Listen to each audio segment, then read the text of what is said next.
ডেনু রে, ডেনু এদিকে আয়, এদিকে আয়। কি হলো স্যার? ও কি তোর চোখ মুখ মরে গেছে কে? তুই কি ঘুমাচ্ছিলি নাকি?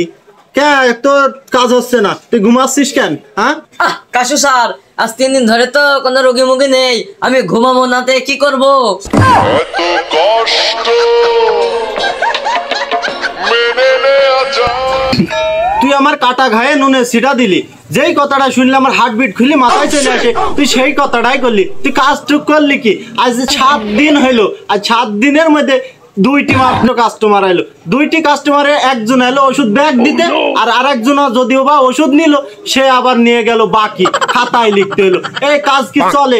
কাশু স্যার, আপনি হয়তো একজনের কথা ভুলেই গেছেন। ওই যে যারা আপনি এক্সপায়ারি প্রোডাক্ট দিছিলেন, সে তো ঘুরে আইসে আপনার কান টান মাইরে লাল করে দিয়ে গেল, হয়তো তার কথা আপনি ভুলেই গেছেন। আসলে বিষয়টা আমি ভুলে গেছিলাম না, আমি আসলে বিষয়টা ভোলার চেষ্টা করছিলাম, কিন্তু তুই বিষয়টা আবার মনে করাই দিলি। তুই যে কি সর্বনাশটা আমার করলি তুই বুঝবিনি। খালি একটা শালার কাস্টমার পাই, ওই শালার পকেট থেকে কি করে টাকা বার করলি তাই আমার থেকে দেখে নিস কি করি।